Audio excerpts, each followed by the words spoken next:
నమస్తే welcome to 3RR news నేను మీ శ్రీలత ముందుగా హెడ్లైన్స్ శ్రీ లక్ష్మీ నరసింహస్వామి ఆలయం స్వర్ణ విమాన గోపురం మహాకుంభాభిషేక మహోత్సవానికి విచ్చేయనున్న తెలంగాణ సీఎం రేవంత్ రెడ్డి అసత్యాలకు బ్రాండ్ అంబాసిడర్ జగన్ అని ఆరోపించిన నిమ్మల రామానాయుడు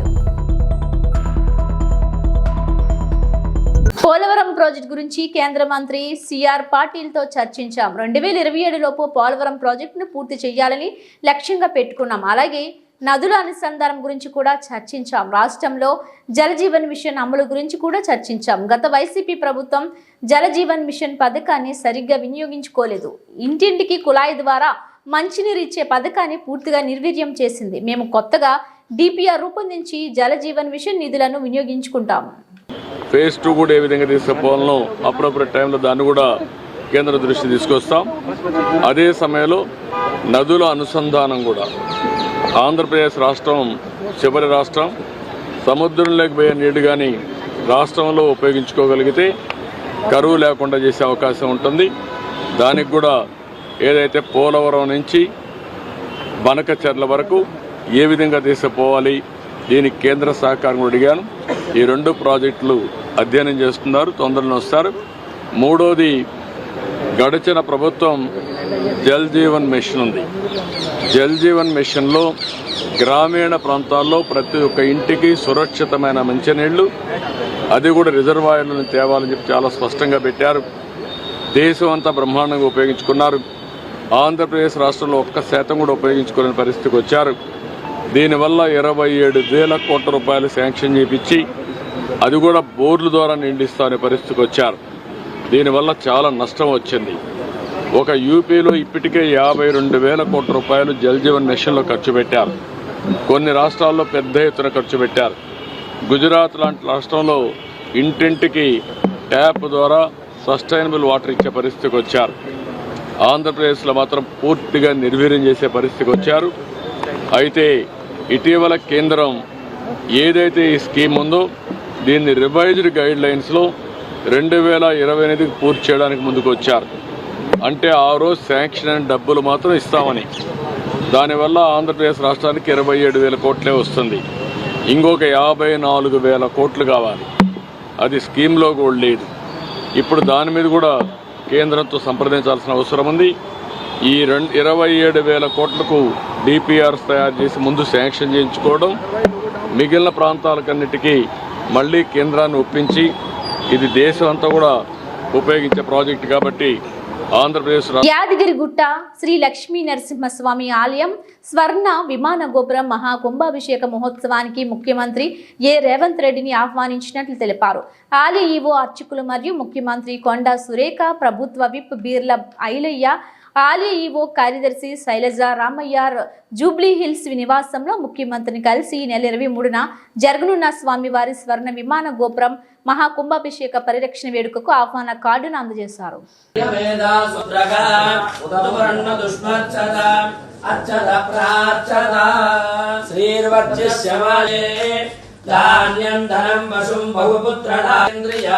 ఆయుష్యేంద్రియే ప్రతిష్టతి పూర్ణ కృపాకటాక్ష సిద్ధిరస్తు రాజముఖే రాజద్వారే సర్వదా సర్వకార్యేషు దిగ్విజయ ప్రాప్తిరస్తు మనోభీష్ట ఫల సిద్ధిరస్తు.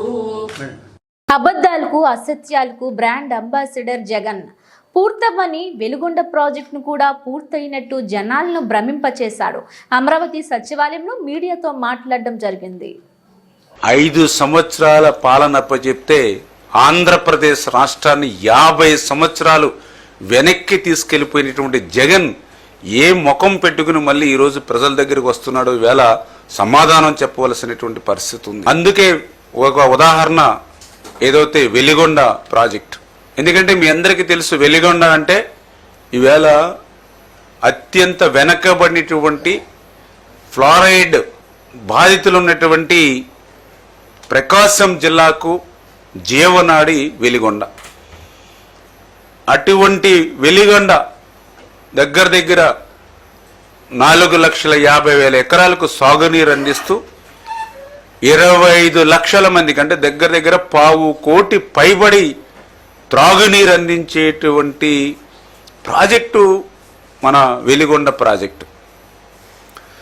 ఈ వెలిగొండ ప్రాజెక్టుని జగన్మోహన్ రెడ్డి పూర్తి చేయలేకపోవచ్చు, ఎందుకంటే అతను నైజం అదే కాబట్టి. కానీ పూర్తవ్వనటువంటి ప్రాజెక్టును కూడా పూర్తి చేసినట్లుగా భ్రమింపజేసేటువంటి విధంగా ముఖ్యమంత్రి చంద్రబాబు ఆదేశాలతో అమరావతి సచివాలయంలో వెలిగొండ ప్రాజెక్టు పనులపై ENC Venkateswararao, project CEO, SE agency ప్రతినిధులు, ఇతర సీనియర్ అధికారులతో సమీక్ష నిర్వహించారు. ముఖ్యమంత్రి చంద్రబాబు వెలిగొండ ప్రాజెక్టును ప్రాధాన్యత ప్రాజెక్టుగా గుర్తించి పనులను వేగవంతం చేయాలని ఆదేశించారు. తదనుగుణంగా నడుచుకోవాలని సమీక్షించారు. గత 30 ఏళ్ల క్రితం చంద్రబాబు చేపట్టిన వెలిగొండ ప్రాజెక్టు ఇంకా పూర్తి కాలేదు. ప్రత్యేక శ్రద్ధ చూపారు. ప్రాజెక్టు పనులు పూర్తి చేయకుండా గత ప్రభుత్వంలో ప్రాజెక్టును ప్రారంభించి ప్రజలను మోసం చేశారు. బాధ్యత లేకుండా ప్రవర్తించే వాళ్ళ గురించి చీప్ గా నేను మాట్లాడను. ఈసీ రూల్స్ ఉల్లంఘించి ఇష్టానుసారం చేస్తానంటే కుదరదు. ఈసీ కంటే వాళ్ళు గొప్ప వాళ్ళు కాదు. రాజకీయ నాయకులు ప్రజాస్వామ్యయుతంగా ప్రవర్తించాలి. రౌడీయిజం చేయడం సరికాదు.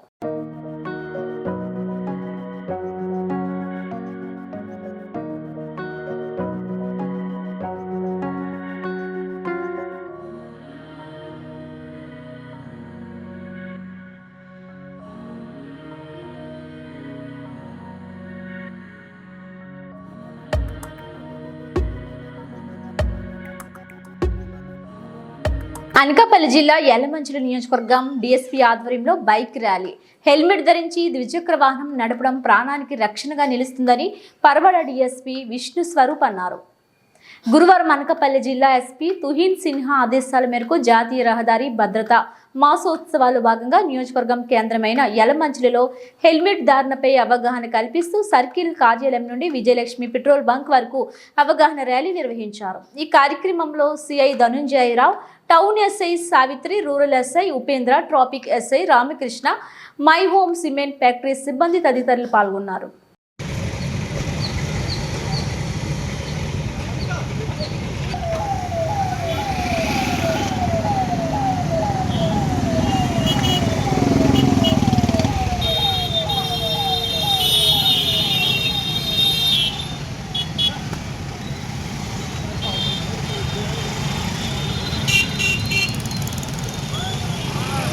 ఈ హత్యను బారాసాకు అంటగట్టేందుకు యత్నిస్తున్నారని, మేడిగడ్డ బ్యారేజీ కుంగిపోవడానికి బారాసా ప్రభుత్వమే కారణమంటూ కేసు వేసిన రాజలింగమూర్తి బుధవారం హత్యకు గురి కావడం సంచలనం రేపిన విషయం తెలిసిందే.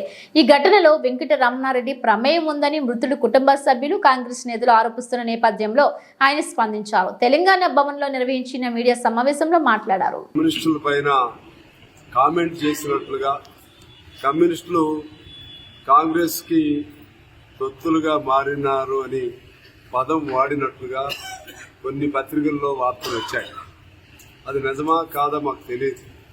కానీ ఆ విధంగా ఆయన వాడుంటే వాటిని వెనక్కి తీసుకోవాల్సినటువంటి అవసరం ఉంది. ఎందువల్లంటే కమ్యూనిస్టులు ఏమిటి, కమ్యూనిస్టుల చరిత్ర ఏమిటి ఆయనకి బాగా తెలుసు. ఆయనకి సహకరించిన కాలంలో ఆనాడు కమ్యూనిస్టులు త్యాగదనులని, కమ్యూనిస్టులు లేనిదే పేదవాడి తరఫున పోట్లాడేవాళ్ళు లేరని చెప్పి, అదేవిధంగా కమ్యూనిస్టులు ప్రత్యేకించి మావోయిస్టుల ఆ విధానమే మా విధానం అని చెప్పి అనేక మాటలు ఆయన చెప్పాడు. ఇప్పటికిప్పుడు మేము పోరాటం చేయనట్లు, వారే ఏదో పోరాటం చేస్తున్నట్లు ఇటువంటి ప్రకటనలు చేయటం అనేది, లేకపోతే వాళ్ళ ఇన్నర్ మీటింగుల్లో అయినా సరే చెప్పడం అనేది ఇది తప్పుడు సంకేతాలకు దారి తీస్తుందని చెప్పి మేము తెలియజేస్తా ఉన్నాం. ముఖ్యంగా కేసీఆర్ గారు ఒక మాజీ ముఖ్యమంత్రిగా, ఆనాడు తెలంగాణ ఉద్యమంలో నాయకత్వం వహించిన వ్యక్తిగా ఆయనకి గౌరవిస్తూనే ఉంటాం. ఆయన ఆ గౌరవాన్ని నిలబెట్టుకోవాల్సిన అవసరం ఆయన చేతుల్లోనే ఉంది. ఇవాళ మేము అనాలి మిమ్మల్ని ప్రతిపక్ష నాయకుడిగా ప్రజలు ఎంపిక చేసుకున్నారు. ప్రధాన ముఖ్యమంత్రిగా లేకపోతే ఇక ఈ మొత్తం ఆకాశం విరిగి మీద పడుతుందా? ముఖ్యమంత్రి పదవి లేకపోతే ఉండలేరా? మీరు ఉండలేరా? ప్రతిపక్ష నాయకుడిగా చక్కగా ప్రజల పక్షాల నుండి పోరాటం చేయొచ్చు కదా. మీరు ప్రజల పక్షాల నుండి పోరాటం చేయడానికి సమయం దొరకదు, అసెంబ్లీకి ఒక్కరోజు కూడా రావడానికి సమయం దొరకదు, మీరు మొత్తం ఎక్కడో ఉంటారు. కమ్యూనిస్టులు పోరాటం చేయట్లేదంటే ఎందుకంటే ఆకాశం మీద ఉమ్మేస్తే మీద పడినట్టు ఉంటుంది. ఆ పొత్తులో మీకు అనుకూలంగా ఉన్నప్పటికీ హుజూరాబాద్ సంబంధించినటువంటి ఉప ఎన్నికలో ఆర్టీసీకి మీరు చేసిన అన్యాయానికి నిరసనగా మీకు ఇచ్చిన మద్దతును కూడా విత్డ్రా చేసుకున్నాం, మీకు గుర్తు చేస్తా ఉన్నాం. అదే పద్ధతుల్లో మునుగోడుకు సంబంధించి మీరు ఎవరు చేయనంత మోసం కమ్యూనిస్టులు చేశారు. అదేవిధంగా ఆటో వాళ్ళ కోసం ఇవాళ ఈ ప్రభుత్వం ఇవ్వాల్సినటువంటి ఇచ్చిన హామీ అమలు చేయలేదు కాబట్టి సమ్మె నోటీస్ ఇచ్చింది మేమే. మీరు చేసే పోరాటం ఏంటంటే మీ రాజకీయ ఆరాటం తిరిగి ఎంత తొందరగా అధికారంలోకి రావాలి. అది ప్రజలకు తీర్పిచ్చారు, ఓపిక పట్టండి. ప్రజలు తీర్పిచ్చే వారికి కేటీఆర్ గారు అయితే ఛాలెంజ్ చేస్తున్నారు, నువ్వు ఇప్పుడు రాజీనామా చేయి, రాజీనామా చేస్తే నువ్వు మళ్ళీ గెలుస్తావేమో చూస్తావు. చిన్నపిల్లల ఆటలాగా ఉంది, మళ్ళొకసారి కొట్టు. ప్రజలు ఒకసారి తీర్పిచ్చారు కదా. మీ రాజ్యాధికారం కోసం, మీ ప్రభుత్వం అధికారం కోసం మమ్మల్ని ఎందుకు అడ్డు పెట్టుకుంటారు? నేను ఒకటే చెప్తున్నా, కేసీఆర్ గారికి కానీ కమ్యూనిస్టులు విమర్శించే వాళ్ళకి కానీ, మేము స్వార్థం అనుకుంటే ఈ పార్టీ 100 ఏళ్ళు బతికేది కాదు. 6 గ్యారంటీలపై ధ్వజమెత్తిన CPI ML new democracy party. Hyderabad నగరంలో జరిగిన కార్యక్రమంలో కాంగ్రెస్ పార్టీ ఇచ్చిన 6 గ్యారంటీలపై మహార్యాలీలో CPI ML new democracy party రాష్ట్ర కార్యదర్శి వర్గ సభ్యులు అవునూరి మధు పాల్గొని మాట్లాడుతూ 6 గ్యారంటీల లెక్క ఏమిటో తేల్చుకునే వరకు పోరాటం చేస్తామని, కాంగ్రెస్ పాలన అస్తవ్యస్తంగా ప్రజలను మోసం చేస్తుందని మధు అన్నారు. కాంగ్రెస్ ప్రభుత్వం ఇచ్చిన 6 గ్యారంటీలు అమలు చేసేంత వరకు రేవంత్ రెడ్డి గుండెల్లో రైళ్లు పెరిగెత్తిస్తామని ఆయన అన్నారు. హాజరైనటువంటి మీ అందరికీ ముందుగా విప్లవ ధన్యవాదాలు. రేవంత్ రెడ్డి ప్రభుత్వం కాంగ్రెస్ అధికారంలోకి వచ్చే ముందు ఆచరణ సాధ్యం కానటువంటి వాగ్దానాల్ని ఇవ్వటం అనేటువంటిది జరిగింది. ఇప్పుడు వాటిని అమలు చేయటంలో పిల్లి మొగ్గలు వేస్తున్నటువంటి ఒక పరిస్థితి అనేటువంటిది ఉన్నది. దాదాపుగా 420 హామీలు ఇచ్చింది. వాటిలో 6 గ్యారంటీలను ఖచ్చితంగా తప్పకుండా అమలు చేస్తానని చెప్పి ఆనాడు ఎన్నికల ముందు మనకి చెప్పటం అనేటువంటిది జరిగింది. కానీ ఈరోజు జరుగుతున్నటువంటి ఆచరణ ఏమిటి అనేటువంటి ఒక విషయాన్ని మనం పరిశీలించాల్సినటువంటి అవసరం అనేటువంటిది ఉన్నది. వాటిలో ముఖ్యంగా నిరుద్యోగులుగా ఉన్నటువంటి వాళ్ళు ఎవరైతే ఉన్నారో, చదువుకున్నటువంటి వాళ్ళకి దాదాపు నేను అధికారంలోకి వచ్చినాక 100 రోజుల్లోనే 2 లక్షల ఉద్యోగాలు ఇస్తానని చెప్పి మనకి హామీ ఇవ్వటం అనేటువంటిది జరిగింది. కానీ ఈరోజు ఆ హామీని అమలు చేశాడా అనేటువంటి చూస్తే అది 50,000 మందికి మాత్రమే ఉద్యోగాలు ఇచ్చి మిగతా వాళ్ళందరికీ ఉద్యోగాలు ఇవ్వకుండా ఎగనామం పెట్టేటువంటి ఒక వైఖరిని చేపట్టడం అనేటువంటిది జరిగింది. అట్లాగే ఇల్లు లేనటువంటి వాళ్ళు ఎవరైతే ఉన్నారో పేదలందరికీ ఇందిరమ్మ ఇళ్ళని నేను అధికారంలోకి వచ్చిన 100 రోజుల్లోనే మంజూరు చేస్తాననేటువంటి చెప్పాడు. ఈ రోజు వరకు ఎక్కడ కూడా ఒక ఇందిరమ్మ ఇల్లు మంజూరైనటువంటి ఒక దాఖలాలు అనేటువంటివి, పని ప్రారంభమైనటువంటి దాఖలాలు లేవు. అట్లాగే రేషన్ కార్డులు ఏవైతే ఉన్నాయో పేదలైనటువంటి వాళ్ళందరికీ రేషన్ కార్డులను ఇస్తాననేటువంటి చెప్పాడు. రేషన్ కార్డులు కూడా ఎక్కడ కూడా సంపూర్ణంగా వచ్చినటువంటి ఒక పరిస్థితి అనేటువంటిది లేదు. ఇట్లా 7వ గ్యారంటీని కూడా నేను ఇస్తున్నాను అనేటువంటి చెప్పాడు. 7వ గ్యారంటీ ఏం చెప్పాడు? ఈ రాష్ట్రంలో ప్రజాస్వామ్యం అనేటువంటిది లేకుండా పోయింది. కర్నూలు తుగ్గలి మండలం పగిడిరాయిలో గోల్డ్ మైనింగ్ తవ్వకాల కోసం ప్రజాభిప్రాయ సేకరణ, స్థానికులకే ఉద్యోగ అవకాశాలు కల్పించాలని రైతుల డిమాండ్. గతంలో భూములు లీజుకి ఇచ్చిన వారికి సకాలంలో డబ్బులు చెల్లించడం లేదని రైతుల ఆవేదన. 600 మీటర్ల లోతున తవ్వకాలు జరిపితే బోర్లు ఎండిపోతాయని రైతుల ఆగ్రహం. భూములు ఇచ్చిన ప్రతి ఒక్కరికి ఉద్యోగ అవకాశాలు కల్పించాలని రైతుల డిమాండ్. ఉపాధి హామీలో చేయడానికి లేదు, గవర్నమెంట్ చేయదు, ఎవరు రైతులు బాగు చేసేది ఎవరు? అందుకని మేము కోరుతున్న జొన్నగిరి చెరువు కింద కంప చెట్టు తొలగించడానికి మీరు సహాయ సహకారం అందించండి. ఈ ప్రాంతంలో చదువుకున్న నిరుద్యోగ లిస్టు మీదేకుంటే మేము ఇస్తాం. ఏ ఇంట్లో ఎవరు చదువుకున్నారో, ఎంత చదువుకున్నారో ఈ గ్రామాలను తిరిగి సర్వే చేసి మేమే మీకు లిస్ట్ ఇస్తాం. ఆ లిస్టు ద్వారా ఇక్కడ ఉద్యోగ అవకాశాలు కల్పించండి. మీరు గతంలో ఇచ్చిన హామీ ప్రకారం 75% 75% ఇక్కడ ఉన్న వాళ్ళకి ఉద్యోగాలు ఇస్తామన్నారు.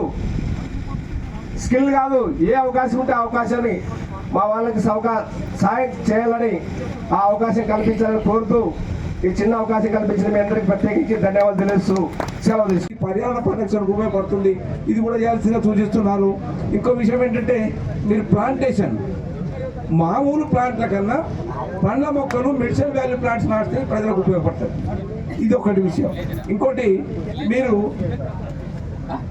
ఈ ప్రాజెక్టు బుడి అడుగులు పడుతుంది కనుక మీ మీద ఒక అపప్రదం వచ్చింది. మీరు స్పీడ్గా కనుక చేస్తే ఇది గల్ఫ్ కంట్రీస్లో ఆయిల్ తీసి ప్రజలంతా రిచ్ అయినో ఈ ఏరియాలో ప్రజలకంత మేలు జరుగుతుంది. కంపెనీ అభివృద్ధి చెందాలి, మైనింగ్ తీసుకోవాలి. మీరు అభివృద్ధి చెంది ఈ ప్రాంతాన్ని అభివృద్ధి చెందాల్సింది ఆకాంక్షిస్తూ ఒక పర్యావరణవేత్తగా మీకు అన్కండిషనల్గా పర్మిషన్కు ఎంఓసీకి రికమెండ్ చేస్తూ నాకు ఈ అవకాశం ఇచ్చిన ప్యానల్ కమిటీ వారికి ధన్యవాదాలు తెలియజేస్తున్నాను. కోస్పాడు మండల కేంద్రంలోని ఏపీ మోడల్ స్కూల్ ను జిల్లా కలెక్టర్ జి రాజకుమారి గురువారం ఆకస్మికంగా తనిఖీ చేశారు. పాఠశాల పరిసర ప్రాంతాలు, తరగతి గదులను శుభ్రంగా ఉంచుకోవాలని కలెక్టర్ సూచించారు.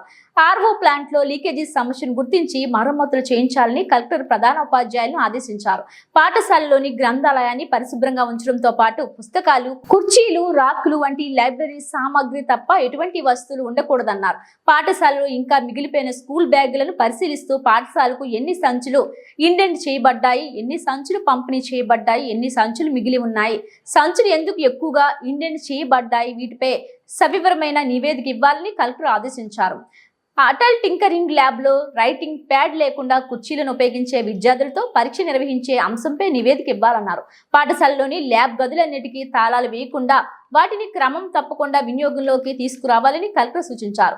పాఠశాలలోని వైద్యశాలతో పాటు మెట్ల పక్కన గదులను శుభ్రంగా ఉంచుకోవాలని కలెక్టర్ ఆదేశించారు. పాఠశాల పరిసరాల్లో చెల్లాచెదురుగా ఉన్న హైఎప్పి బాక్సులను శుభ్రం చేయడంతో పాటు ఆవరణను చక్కగా ఉంచేలా చర్యలు తీసుకోవాలని తెలిపారు.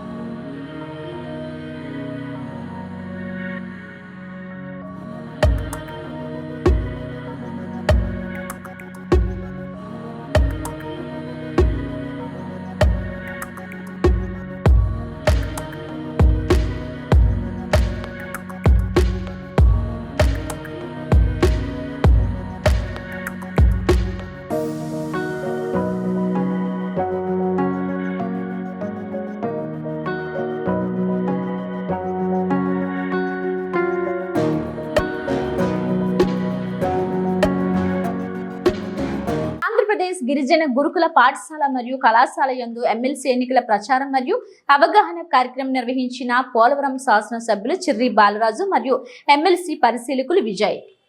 జీలుగుమిల్లి మండలం బర్రిం కలపాడు గిరిజన గురుకుల కళాశాల యందు పోలవరం ఎమ్మెల్యే చిర్రి బాలరాజు ఎమ్మెల్సీ ఎన్నికల ప్రచార కార్యక్రమం పాల్గొని ఉపాధ్యాయులతో మాట్లాడుతూ మన గురుకుల సంస్థ ద్వారా మెజారిటీ ఓట్స్ వేసి నన్ను గెలిపించారు. అదేవిధంగా ఎన్డీఏ కూటమి ప్రభుత్వం నిర్ణయించిన వ్యక్తి పేరాబొత్తుల రాజశేఖర్, వీరు ఎంతో ఉత్తమమైన వ్యక్తి, ఉపాధ్యాయ వృత్తిలో ఉండే లోటుపాట్లు పూర్తిగా గుర్తెరిగిన వ్యక్తి, మన సమస్యలు ఏమున్నా పరిష్కారం చేయగల సమర్థుడు. కాబట్టి మీరు రాజశేఖర్ గారిని 1 నంబర్తో వారికి ఓటు వేసి గెలిపించాలని కోరారు. ఈ కార్యక్రమంలో ఎమ్మెల్సీ పరిశీలకులు విజయ్, వెంకట నారాయణ, జిల్లా కార్యదర్శి గడ్డమనుగు రవి, మండల ప్రెసిడెంట్ పసుపులేటి రాము, సాయి, ఎన్డీఏ కూటమి నాయకులు, కార్యకర్తలు పాల్గొన్నారు. అందరికీ నమస్కారం అండి.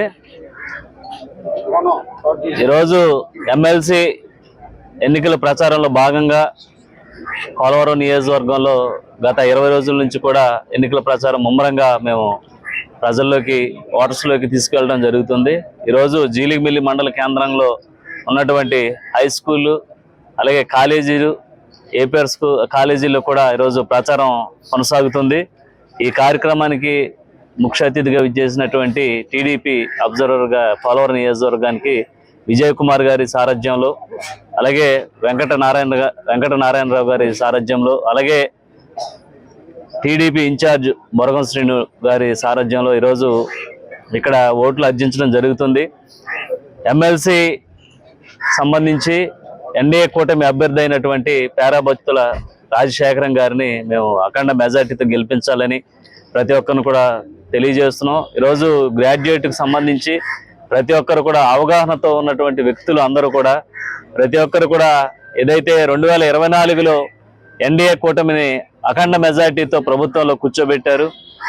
ప్రతి ఒక్కరు కూడా ఎన్డీఏ కూటమి వల్లే మన రాష్ట్రం అభివృద్ధి చెందుద్ది, ఎన్డీఏ కూటమి వల్లే మన పిల్లల భవిష్యత్తు మన భవిష్యత్తు బాగుంటుందని ఈరోజు ప్రతి ఒక్కరు కూడా ఆలోచించి భారీ మెజార్టీతో ఈరోజు ఎన్డీఏ కూటమిని గెలిపించడం జరిగింది. అదేవిధంగా ఈ 6 నెలల వ్యవధిలో ఈరోజు చంద్రబాబు నాయుడు గారు సారథ్యంలో, పవన్ కళ్యాణ్ గారు, మోదీ గారి సారథ్యంలో మన పోలవరం నియోజకవర్గం సస్యశ్యామలంగా ముందుకు సాగుతుంది.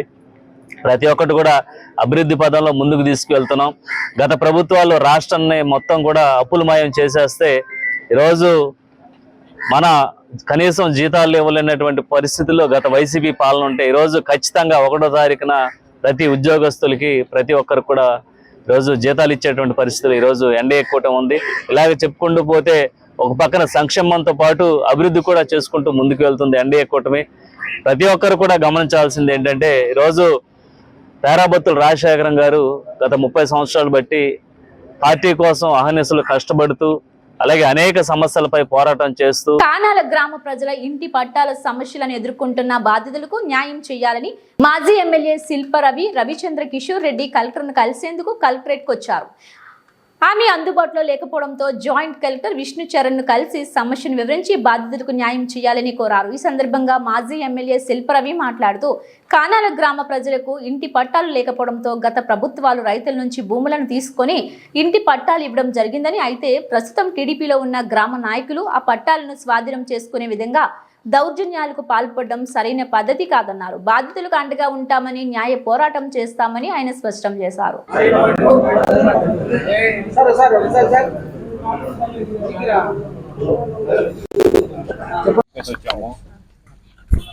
మీ ఇప్పుడు పట్టాలు మీరు భయపడకుండా మీరు జెన్యున్ గా ఉంటే కట్టుకోమని వాళ్ళు చెప్తూ ఉన్నారు. మేమైతే ఎటువంటి ఆర్డర్లు ఇవ్వలేదు, పలానా ఇల్లు ఆపండి లేకపోతే పలానా వాళ్ళకి పట్టాలు ఆపండి అని చెప్పేసి మేమైతే చెప్పలేదు అని చెప్పేసి అధికారులు కలెక్టర్ గారు చెప్తా ఉన్నారు. సో మరి మీ ఊర్లో ఎందుకు లాక్కుంటున్నామో లేకపోతే వాపస్ ఇవ్వమని చెప్పేసి ఎందుకు చెప్తున్నారో కానీ అక్కడ మీ తెలుగుదేశం నాయకులు ఏమైనా చెప్తుండొచ్చు. తెలిసి కానాల గ్రామంలో ఇళ్ల పట్టాలకి సంబంధించిన సమస్యని వారి దృష్టికి తీసుకువెళ్ళాలని ఇక్కడికి రావడం జరిగింది. కలెక్టర్ గారితో అలాగే జేసీ గారితో ఇద్దరితో కూడా మాట్లాడడం జరిగింది. మరి కలెక్టర్ గారికి రిప్రజెంటేషన్ ఇప్పిద్దామని అనుకున్నా సరే మేడం గారికి ఏదో మీటింగ్ ఉందని చెప్పేసి వారు వెళ్ళిపోవడం జరిగింది. తర్వాత జేసీ గారిని పంపించారు. సో జేసీ గారికి అన్నీ వివరించడం జరిగింది. కానాల్లో ప్రభుత్వ భూమి లేకపోతే ఏ రకంగా ఆ రోజు అసైన్డ్ భూములని అక్కడ ఉన్నటువంటి ఆ రోజు రైతన్నలని కన్విన్స్ చేసి సాగు చేస్తున్నటువంటి రైతన్నల్ని కన్విన్స్ చేసి ఆ భూమిని తీసుకొని గవర్నమెంట్ మళ్ళీ తిరిగి పట్టాల రూపంలో ఏ రూపంగా అయితే ఇచ్చామనేది వారికి వివరించడం జరిగింది. ఆ రోజు ప్రభుత్వం అంటే అది వైఎస్ఆర్ ప్రభుత్వం కావచ్చు లేకపోతే గతంలో ఇచ్చినటువంటి ప్రభుత్వ స్థలాల గురించి కూడా కావచ్చు. ఎందుకంటే గతంలో 86లో కూడా ఇప్పుడు మంత్రిగా ఉన్నటువంటి ఫరూక్ గారే ఆ రోజు ఎమ్మెల్యే. మరి ఆయన ఇచ్చినటువంటి స్థలాలు కూడా గతం తర్వాత ఎవరు వచ్చినా సరే తిరిగి వెనక్కి లాక్కున్న పరిస్థితులు లేవు. కానీ ఈరోజు అక్కడ స్థానిక నాయకులు వీళ్ళందరినీ కూడా భయాందోళనకు గురి చేసి పట్టాలని వెనక్కి తీసుకుంటాము, పట్టాలు కావాలంటే మాకు ఇంత ఇవ్వండి అనే విధంగా వీళ్ళందరినీ కూడా భయాందోళనకు గురి చేయడం అనేది తప్పు. కాబట్టి అదే విషయాన్ని కలెక్టర్ గారికి జాయింట్ కలెక్టర్ గారికి కూడా చెప్పడం జరిగింది. మరి ఏ రకంగా అయితే ఆ రోజు ఇళ్ల పట్టాలు ఇవ్వడం జరిగింది, ఎందుకు కానాల్లోని ఈ సమస్య వస్తుంది, ఎందుకంటే వాల్యూ ఎక్కువ ఉంది కాబట్టి అందరూ కూడా అక్కడే కావాలనుకోవడం వల్ల ఈ సమస్య అవుతుంది అనేది కూడా వారి దృష్టికి తీసుకెళ్ళడం జరిగింది. మేము ఒకటే కోరుతున్నాం, జెన్యూన్గా ఆ రోజు పేదలందరికీ కూడా జగనన్న ఒక ఇల్లు ఉండాలి, ఎక్కడో ఊరవతల కూడా కాకుండా ఊరికి ఆనుకొని ఉన్నటువంటి స్థలాల్ని ఆ రోజు జగనన్న ప్రభుత్వంలో చూసి పేదలకి పంచడం జరిగింది. మరి ఆ రోజు న్యాయబద్ధంగా ఏదే రకంగా వాళ్ళకి పట్టాలు ఇచ్చామో వాళ్ళని అన్యాయం చేయొద్దని మాత్రమే కోరడం జరిగింది. దీంట్లో పార్టీలకు అతీతంగా, కులాలకు అతీతంగా, రాజకీయాలకు అతీతంగా కూడా ఆ రోజు డిస్ట్రిబ్యూట్ చేయడం జరిగింది. మరి దాన్ని ఈ రోజు అక్కడ ఎవరైతే డిస్టర్బ్ చేస్తున్నారో వాళ్ళందరి మీద తగు చర్యలు తీసుకోమని చెప్పి శ్రీ మహానందీశ్వర స్వామి వారి దేవస్థానం నందు ఆలయ కార్యనిర్వహణాధికారి శ్రీ ఎన్ శ్రీనివాసరెడ్డి ఆధ్వర్యంలో ప్రారంభమైన హుండీ లెక్కింపు కార్యక్రమం. ఈ కార్యక్రమంలో ఆలయ సిబ్బంది మరియు భక్తులు మరియు శ్రీ బ్రహ్మరాంబిక సేవా సమితి, శ్రీ బాలాజీ సేవా ట్రస్ట్, అలాగే తిరుమల బాలాజీ సేవా సమితి సభ్యులు పాల్గొన్నారు.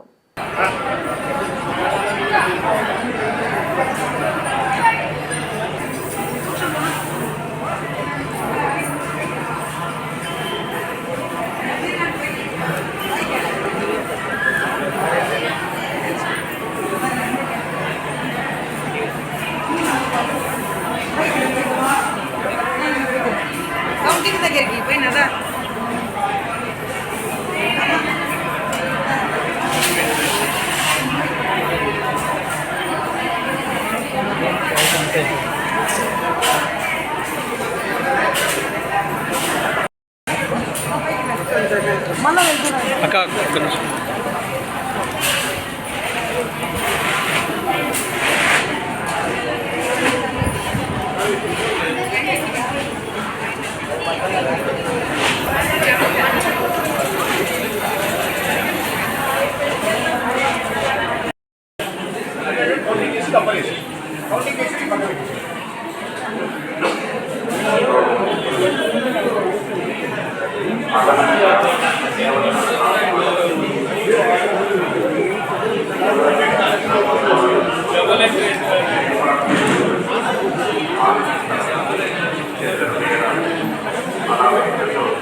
ఇవి బులెటిన్ అప్డేట్స్.